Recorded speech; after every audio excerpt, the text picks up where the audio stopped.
নমস্কার বন্ধুরা, কেমন আছেন সবাই? আমি প্রিয়া। দেশ বিদেশের গল্পকথার আরও একটি নতুন ব্লগে আপনাদের সকলকে স্বাগত। আশা করি আপনারা সবাই ভালো আছেন। আমি মেয়েকে নিয়ে আজকে বৃহস্পতিবার, মেয়েকে নিয়ে স্কুল যাচ্ছি। তো যেদিন ঘরে থাকে একদম সকাল সকাল উঠে পড়বে, আর চোখে কোনো ঘুম থাকবে না। কিন্তু দেখুন, স্কুল যেতে যেতে চোখগুলো কেমন ঘুমে ঢুলু ঢুলু হয়ে পড়েছে। তো মেয়েকে স্কুলে ছেড়ে দিয়ে আমি একটু শপিং মলে ঢুকেছি। তো ঢোকার পর দেখলাম শপিং মলের চারিদিকটা এত সুন্দর করে ক্রিসমাস উপলক্ষে, সামনেই তো বড়দিনের উৎসব, এত সুন্দর করে চারিদিকগুলো সাজিয়েছে। যে কোনো শপিং মলে, সুপার মার্কেটে ঢুকছি আর দেখে মনটা পুরো ভরে যাচ্ছে। এত সুন্দর করে সব দোকান বাজারগুলো সাজিয়েছে। তো এসছি একটু সবজির দোকানে, তো একটু ধনেপাতা নেবো। তো এখানে আজকে বানাবো হচ্ছে আলুর পরোটা। তো একটু ধনেপাতা না হলে কি চলে? তো ওই জন্য আরও দু একটা সবজিও নিয়ে নিলাম। এসছিলাম মাছ নিতে, কিন্তু মাছটা দেখলাম ভালো পেলাম না। তো এখানে দেখতে পেলাম এত সুন্দর সুন্দর ফুলগুলো এসছে। ওই যে আমার একটা ভালো লাগার জিনিস, একদম ভুল হয় না এগুলোকে ক্যামেরা বন্দি করতে। তো নেওয়া হয়ে গেছে, এবার বাড়ি ফিরে যাব। তো বাড়ি ফিরে এসছি। বাড়ি ফিরে তো এত মানে এখানে মেঘলা মেঘলা ওয়েদার, আর এই ওয়েদারে একটু লুচি পরোটা এগুলো না খেলে চলে বলুন? আর এই দেখুন, এই ক্রিসমাস ট্রিটাকে ওই যে একবার একটা টয়ের দোকানে গেছিলাম, ওখানে দেখিয়েছিলাম আপনাদেরকে, তো ওটা কিনে নিয়ে এসেছিলাম। তো কি সুন্দর লাগছে না? অদ্ভুত সুন্দর ডেকোরেশন করা আছে। আর এই দেখুন, 30 গ্রাম ধনেপাতার দাম এই দেশে 5.49 রন। তো মানে ভারতীয় মুদ্রায় যেটা হচ্ছে একদম 90 টাকার মতো। তো এখানে ওই যে আলুর পরোটা বানাবো, তো বানাবো হচ্ছে আটা দিয়ে। তো ওর জন্য আটার মধ্যে অল্প লবণ আর সামান্য তেল দিয়ে এটাকে আগে ভালো করে মেখে নিচ্ছি।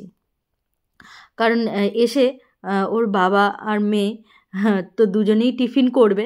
তো ওই জন্য একটু দুপুর থেকেই বানাতে শুরু করেছি। তো ভালো বেশ নরম করে মেখে নিয়েছি। আর এটাকে এখন ঢাকা দিয়ে রেখে দেবো।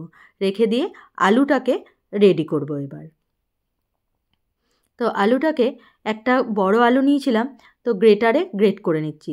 এই গ্রেটারে গ্রেট করার কারণ হচ্ছে, আলুগুলো যদি হাতে মাখতাম তাহলে এরকম ডেলা ডেলা মতন থাকে, আর তখন রুটিটা বেলতে গিয়ে হয় প্রচণ্ড অসুবিধা।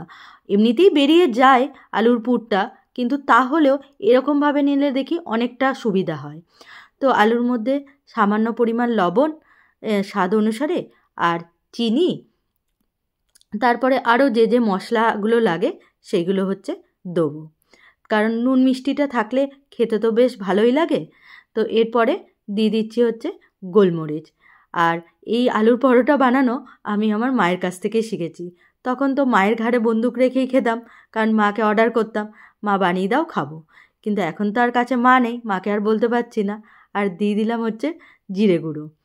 তো এবার আলুটাকে এইগুলো সব কিছুর সাথে মাখবো ভালো করে। আর এর সঙ্গে দিচ্ছি চাট মশলা, তারপরে একটু মেথিকে ক্রাশ করে দিয়ে হাতের মধ্যে গুঁড়ো করে এর মধ্যে দিলাম। খেতে খুব সুন্দর টেস্ট হয়। আর এই বাটির মধ্যে ছিল ছোট্ট ছোট্ট করে টুকরো করে রাখা পেঁয়াজ, লঙ্কা, সামান্য পরিমাণ লঙ্কা দিয়েছি কারণ মেয়ে খাবে তো, আর ধনেপাতা, যেটার জন্য আজকে বাজারে গেছিলাম। তো আমার বাড়ির কাছে সুপার মার্কেটগুলিতে একদম মানে ধনেপাতা আসেই না, আর চাইলেও পাওয়া যায় না। তো ওই জন্য খুবই অসুবিধা হয়।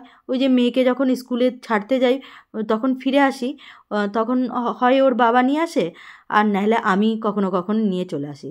তো আদাটা এই পেঁয়াজ লঙ্কার সাথে গ্রেট করে রাখতে ভুলে গেছিলাম। তো লাস্টে একটু আমার আদা বাটা ছিল, তো ওইটা থেকেই অল্প একটু ছোট্ট চামচে হাফ চামচ মতো দিয়ে দিলাম। দিয়ে ভালো করে মেখে আলুর পুরটাকে রেডি করে নিলাম। তো এই আলুর পুরটা, মানে আলুর পুর দিয়ে যে পরোটা, যে কেউ মানে ময়দা দিয়েই বানাক বা আটা দিয়েই বানাক, খেতে কিন্তু দুর্দান্ত হয় আলুর পরোটা। আর শীতকালের দিনে তো বিশেষ করে এত দারুণ লাগে খেতে। আর আমি এই আলুগুলোকে ছোট্ট ছোট্ট বলের মতো করে নিচ্ছি, তার কারণ হচ্ছে এই আটার লোয়ের ভেতরে ওই পুরগুলো ভরতে আমার সুবিধা হয়, তার জন্য আমি এরকম করে নিচ্ছি। খুব একটা বিশেষ তো জানি না, মাকে জিজ্ঞাসা করে করে করতে করতে এখন তাও অনেকটা অভ্যাস হয়েছে। এই যে বাটির মতো শেপ দিয়ে নিলাম, এরপরে আলুর পুরটাকে ভরে ভালো করে বন্ধ করে এটা বেলে নেব। তো আগেও অনেকবার এই দেশে তো শীতটা অনেক দিনই থাকে, তো এই পরোটা আলুর পরোটা বা এমনি পরোটা খেতে এই শীতকালে কিন্তু আমাদের দেশেও যখন শীতকাল হয় একটু তেলে খাবারগুলো আমরা বেশিই খেয়ে থাকি। তো সেই জন্য এখানে এসেও খেতে ইচ্ছা করে, উপায় নেই, মা তো কাছে নেই যে বানিয়ে দেবে, ওই জন্য দুটো হাতকেই কাজে লাগাতে হবে, মনে দুঃখ রেখে লাভ নেই, কাজ করে নিতে হবে নিজেকেই। তো এইভাবে বেলে নিচ্ছি, বেলতে বেলতে একটু আধটু বেরিয়েও যাচ্ছে, তো তাতে কোনো অসুবিধা হয় না। আগে একটু প্রথম ভয় ভয় করতাম যে এই রে আলুটা বেরিয়ে গেল, পুরটা বেরিয়ে গেল, তাহলে কি পরোটাটা আর করতে পারবো না নাকি, এরকম একটা মনে হতো। কিন্তু 2-3 বার করার পর দেখলাম না না, এটা এরকম নয়, বেশ ভালো মতনই এটা পরোটাগুলো ভেজে নেওয়া যায়। তো দেখুন, তা একটু ফ্রাইং প্যানে আগে ভালো করে একটু সেঁকে নেব, নিয়ে তারপরে এটাকে অল্প তেল দিয়ে ভেজে নেব।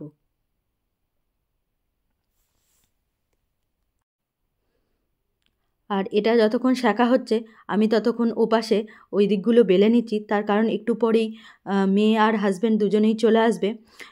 ওদেরকে ওই সময় তার করা যাবে না, কারণ মেয়ে আসবে, মেয়েকে স্কুল ড্রেস ছাড়ানো, এসব রেডি করানো ওকে করতে হয়, সেই জন্য একটু আগেই করে একটু হটপটে এটা ভরে রাখবো। তো তেল দিয়ে ভালো করে ওই এপিট ওপিট ভালো করে সুন্দর করে ভেজে নিচ্ছি, যে আর খেতে ভীষণ কুরকুরে আর নরমও থাকে ভীষণ। আর আটার করি, কারণ আটারটা খেয়ে অভ্যস্ত হয়ে গেছে, অনেকে দেখেছি ময়দারও করে, আর ময়দারটাও খেতে খুবই সুন্দর হয়। ময়দারও খেয়েছি, কিন্তু ময়দাটা একটু অসুবিধা হয় হজম হতে, ওই জন্য বেশিরভাগ আমি আটারটাই করি। আটারটাও কিন্তু খুবই দুর্দান্ত হয় খেতে। তো ভালো করে সেঁকে এই যে হটপট রেখেছি, হটপটে তুলে রাখবো, তাহলে একটু গরমও থাকবে, ওর আস্তে আস্তে বাইরেটা এতটাই ঠান্ডা যে কোনো খাবার দাবারই গরম থাকছে না। তো মেয়ে খাবে সস দিয়ে, আর হাজব্যান্ড আর আমি খাবো সামান্য একটু ছোলার ডাল ফ্রিজে ছিল আগে, সেটা দিয়ে। তো মেয়ে খেতে চায় না এই ছোলার ডাল এইসব কিছু, তার জন্য ওকে সস দিয়ে দিয়েছি। তো কেমন লাগলো ভিডিওটি অবশ্যই জানাবেন, ভালো লাগলে একটি লাইক করে দেবেন। ধন্যবাদ।